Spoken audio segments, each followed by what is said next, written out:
Mi novio me ocultó que tenía una deuda enorme mientras se gastaba mis ahorros en fiestas con sus amigos. Lo eché de mi vida y ahora vive en el sótano de su mamá porque nadie le da trabajo por mentiroso.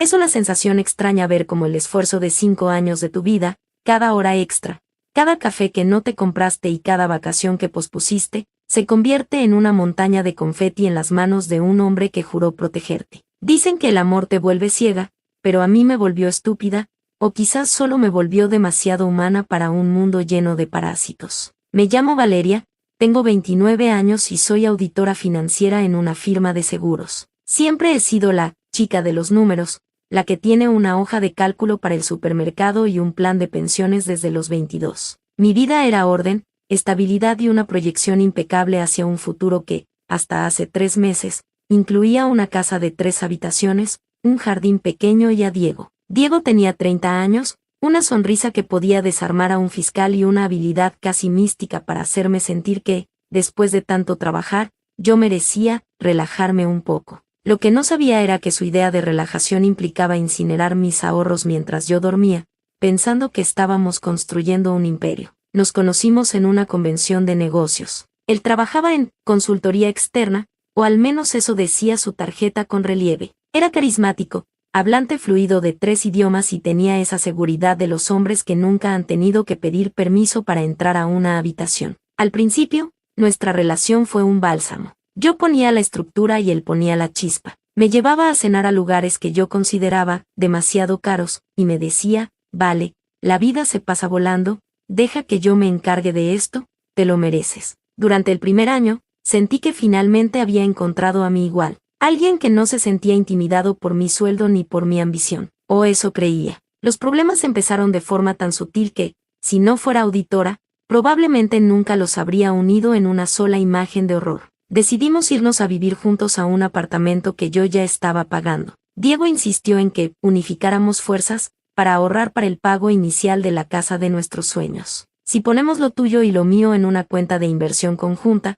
en 2 años tendremos la mansión que quieres, me dijo una noche mientras bebíamos vino en el balcón. Yo, confiada en el hombre que me preparaba el desayuno cada mañana, accedí. Transferí $50,000, el fruto de mis ahorros de soltera, a una cuenta que él gestionaba porque tenía mejores contactos en la bolsa. Fue el primer clavo de mi ataúd financiero. Las señales de alerta fueron pequeñas chispas antes del incendio. Primero, fueron las llamadas que Diego recibía a horas extrañas. Se encerraba en el baño y hablaba en susurros. Cuando salía, tenía los ojos inyectados en sangre y me decía que eran clientes difíciles de la zona horaria de Asia. Luego, empezaron a llegar cartas de bancos que yo no reconocía. Estaban a su nombre, pero siempre las recogía él antes de que yo pudiera verlas. Un día, por error, abrí un sobre que decía, aviso de embargo. Mi corazón se detuvo. Cuando Diego llegó a casa, lo confronté. Su reacción no fue de disculpa, sino de una indignación ensayada. Valeria,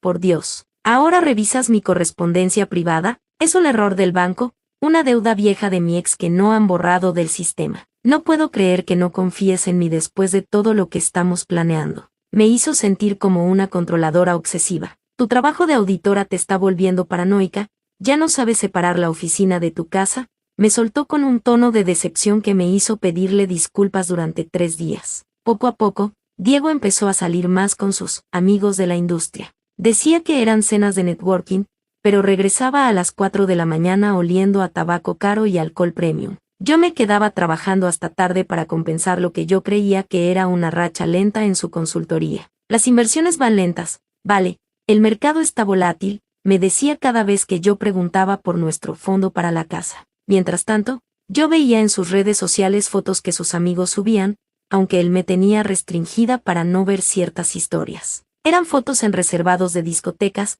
botellas de champán de $1,000 y Diego en el centro de todo, riendo como si fuera el dueño del mundo. La tensión escaló un viernes por la tarde. Recibí una llamada de mi banco personal. Me informaban que mi tarjeta de crédito principal había sido rechazada en una tienda de lujo. ¿Rechazada? Es imposible, no he gastado nada este mes, dije confundida. Al revisar mis movimientos, vi una serie de cargos por gastos de representación que yo no había autorizado. Diego tenía una extensión de esa tarjeta para emergencias. Eran $5,000 en una sola tarde en una tienda de relojes. Llamé a Diego furiosa. Es para un cliente, Valeria, es una inversión. Si le regalo este reloj al director de compras de la firma X, cerramos un contrato de $500,000. No seas tan estrecha de miras, por eso nunca pasas de ser una empleada de rango medio, te falta visión de tiburón. El comentario me dolió más que el gasto. Me estaba llamando mediocre con mi propio dinero. El quiebre real empezó a gestarse cuando decidí hacer lo que mejor sé hacer, auditar.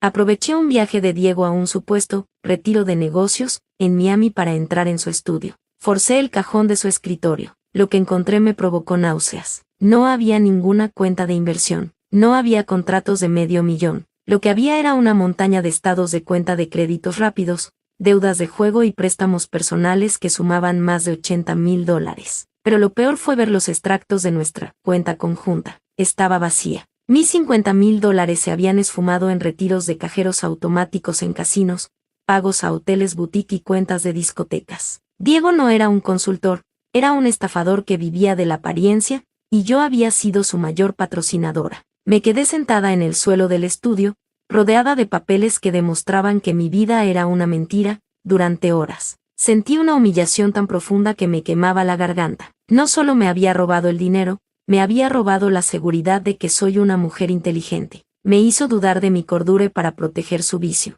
Pero la rabia terminó por ganarle a la tristeza. Diego regresaba al día siguiente y yo no iba a recibirlo con lágrimas. Iba a recibirlo con la realidad. El evento clave ocurrió esa misma noche. Diego no estaba en Miami por negocios, estaba en una fiesta en un ático de la ciudad, celebrando el cumpleaños de uno de sus amigos parásitos. Lo supe porque uno de ellos, borracho, hizo un directo en Instagram y Diego aparecía al fondo, gritando que la próxima ronda de botellas de 5 litros iba por su cuenta. Tomé mi bolso, mis documentos y conduje hasta ese ático. Cuando llegué, el lugar era un caos de música alta y gente que no ha trabajado un día real en su vida. Vi a Diego en un sofá blanco, rodeado de 2 mujeres y 3 amigos que le reían las gracias. Me acerqué con paso firme. El silencio no se hizo de inmediato, pero cuando él me vio, su cara de seguridad se desmoronó por un segundo, solo para ser reemplazada por una máscara de arrogancia defensiva. Vale, ¿qué haces aquí? Pensé que estabas en casa haciendo tus aburridos informes. Únete a la fiesta, estamos celebrando un gran cierre. ¿Qué cierre, Diego? El de mi cuenta de ahorros que dejaste en cero, le dije con una voz tan fría que sus amigos dejaron de reír. Él se levantó, tratando de llevarme a un rincón. No hagas una escena aquí, no seas ridícula. Estamos frente a gente importante. Si tienes dudas sobre la cuenta, lo hablamos mañana. Las inversiones tardan en liquidarse, no seas ignorante. No soy ignorante, Diego. Soy auditora. Y ya vi tu cajón. Ya vi las deudas de $80,000. Ya vi que te gastaste mi dinero en pagar tus intereses de juego y en estas botellas de mierda para impresionar a gente que no te daría un vaso de agua si te estuvieras quemando. La gente empezó a murmurar. Uno de sus amigos, un tipo llamado Santi que siempre vivía de Diego, soltó una carcajada. Vaya, Diego, parece que tú, socia capitalista, se puso brava. Pensé que tenías a la contable bajo control. Diego, viéndose humillado frente a su círculo, decidió atacar de la forma más rastrera posible. Se rió fuerte y me miró con desprecio. Mírenla. Aquí viene la pequeña Valeria con sus reglas y sus miedos. ¿Saben por qué me gasto su dinero? Porque ella es tan aburrida que es la única forma de soportar vivir con ella. Es una máquina de calcular sin alma. Si no fuera por mi energía y mis contactos, ella se moriría de asco en su cubículo de oficina. Deberías darme las gracias por darle un poco de emoción a tu vida de solterona amargada, aunque me cueste unos cuantos miles de dólares. El golpe fue seco. Eres un mentiroso y un ladrón, Diego. Y lo peor es que eres un mediocre que necesita robarle a su novia para fingir que es alguien. Vete de aquí, Valeria. Estás arruinando el ambiente con tu negatividad de clase media, me gritó, dándose la vuelta para servir más alcohol. Mañana hablamos cuando se te pase el berrinche. Y no te preocupes por el dinero, soy un genio de los negocios, lo recuperaré en una semana. Salí de allí con una calma extraña. Ya no había dudas. Esa noche, mientras él seguía de fiesta, cambié la cerradura de mi apartamento. Metí toda su ropa de marca, comprada con mi esfuerzo, en bolsas de basura industriales. Pero no me detuve ahí. Diego me había llamado empleada de rango medio, y se burlaba de mi profesión. Bueno, decidí usar esa profesión. Llamé a los 3 bancos con los que él tenía deudas y les proporcioné su ubicación actual y todos los datos de contacto que él había estado ocultando. También hice algo más, envié un correo electrónico masivo a todos sus supuestos contactos, de la industria, incluyendo a los que estaban en la fiesta, con pruebas escaneadas de sus mentiras financieras y cómo usaba nombres de empresas inexistentes para pedir préstamos. En el mundo de la consultoría, la reputación es todo. En una noche, Diego pasó de ser el prodigio de los negocios a ser un perie leproso del que nadie quería estar cerca. Cuando llegó al apartamento a las 7 de la mañana, borracho y esperando entrar a dormir, su llave no funcionó. Golpeó la puerta como un loco. Valeria, abre. No tengo tiempo para tus juegos. Tengo una reunión importante. Abrí la puerta solo 1 centímetro, con la cadena puesta. No tienes reuniones, Diego. Nadie en esta ciudad te va a dar ni siquiera un puesto de recepcionista. Ya todos saben quién eres. Tus bolsas están en el pasillo. Y por cierto, la policía y los cobradores de deudas tienen tu número de teléfono actualizado. Suerte con tu visión de tiburón. Cerré la puerta y escuché sus gritos de furia transformarse en súplicas patéticas en menos de 10 minutos. Vale, por favor, no tengo a dónde ir. Mi madre no me habla y no tengo un peso en la cuenta. No puedes hacerme esto después de 3 años. No te hice nada, Diego, solo te audité. ¿Y el resultado fue negativo? Respondí desde el otro lado. Las semanas siguientes fueron un proceso de reconstrucción doloroso. Tuve que vender mi coche y trabajar el doble para recuperar el fondo de la casa. Pero cada dólar que regresaba a mi cuenta se sentía real, no como la fantasía tóxica en la que vivía. Me enteré por amigos comunes de la caída libre de Diego. Al no tener mi respaldo financiero, sus amigos, VIP, desaparecieron en segundos. Nadie le prestó un sofá, nadie le pagó una cena. Intentó conseguir trabajo en varias agencias, pero su nombre ya estaba manchado. En el mundo de las finanzas y la consultoría, un mentiroso es veneno. Nadie confía en alguien que le roba a su propia pareja. Lo más satisfactorio fue la revelación final. Diego me había ocultado que incluso le debía dinero a su propia madre, una mujer jubilada que vivía de una pensión mínima. Él le había quitado sus ahorros con la misma promesa de inversiones seguras. Cuando ella se enteró por mi correo, finalmente le cerró la puerta. Hace unos días, recibí una foto de un conocido. Diego estaba en una lavandería automática, con ropa vieja y una expresión de derrota absoluta. Vive en el sótano de su madre ahora, en el pequeño pueblo de donde salió y del que tanto se avergonzaba. Ella lo dejó quedarse bajo la condición de que le entregue cada centavo que gane haciendo trabajos de limpieza y mantenimiento en el vecindario para pagarle lo que le robó. No tiene coche, no tiene trajes de marca y, sobre todo, no tiene a nadie a quien engañar. A veces me pregunto cómo pude estar tanto tiempo con alguien así, pero luego miro mi nueva cuenta de ahorros, esta vez solo a mi nombre y protegida por 3 niveles de seguridad,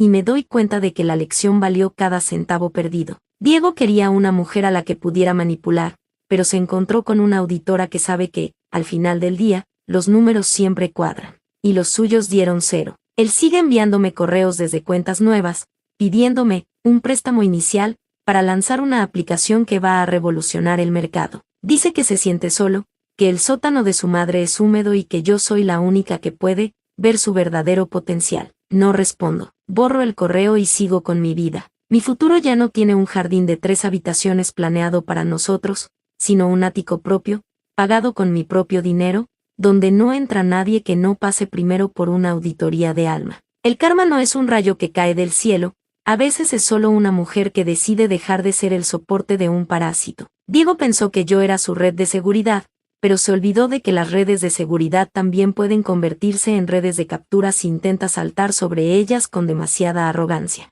Ahora, mientras él limpia sótanos y sueña con botellas de champán que nunca volverá a probar, yo disfruto del silencio de mi casa y de la certeza de que mi valor no se mide en lo que un hombre dice de mí, sino en la solidez de mi propia estructura. Él perdió a la mujer que lo habría dado todo por él, yo solo perdí un peso muerto que me impedía volar, y sinceramente, creo que salí ganando. ¿Alguna vez han sentido que están financiando la vida de alguien que no los respeta? Mi consejo es que no esperen a que la cuenta esté en 0. Hagan su propia auditoría hoy mismo, porque al final, la única inversión que nunca falla es la que haces en tu propia libertad. Diego sigue en el sótano, atrapado en el pasado que él mismo destruyó, mientras yo camino hacia un futuro donde los únicos números que importan son los que me dan paz mental. Su historia terminó en una bolsa de basura, la mía apenas está empezando a dar sus mejores dividendos. Ayer pasé por el ático donde fue la fiesta. Está en venta ahora. Sonreí al ver el cartel de la inmobiliaria. Me recordó que nada es permanente, ni el éxito fingido ni el dolor causado por un traidor. Diego pensó que me estaba destruyendo, pero solo me estaba dando la materia prima para construirme más fuerte. Ahora, cuando alguien me pregunta a qué me dedico, ya no solo digo que soy auditora. Digo que soy una experta en detectar fraudes, tanto en los libros contables como en el corazón. Y créanme, después de Diego, mi olfato nunca ha sido más agudo. No se sientan mal por ser aburridas o cuadriculadas, si eso significa que se respetan a sí mismas. El mundo está lleno de Diegos que buscan chispas para quemar el bosque de los demás. Sean el bosque, sean fuertes, y asegúrense de que nadie tenga los fósforos de su vida en su bolsillo. Mi historia es una advertencia, pero también es un triunfo. Porque no hay nada más satisfactorio que ver a un mentiroso enfrentarse al espejo y no tener a nadie más a quien culpar de su propia miseria. Diego tiene su sótano, yo tengo mi libertad. Y las cuentas, por fin, están saldadas. ¿Qué habrían hecho ustedes si descubren que su pareja se gastó sus ahorros de años en fiestas? ¿Habrían intentado perdonar o habrían hecho lo mismo que yo? Los leo en los comentarios, porque sé que no soy la única que ha tenido que auditar su propia vida para encontrar la felicidad. A veces, para ganar, hay que saber cuándo declarar la bancarrota emocional y empezar de cero, lejos de los tiburones que solo saben nadar en aguas ajenas. Mi vida hoy es un balance positivo, y no hay nada que Diego, desde su sótano húmedo, pueda hacer para cambiar eso. Fin de la auditoría.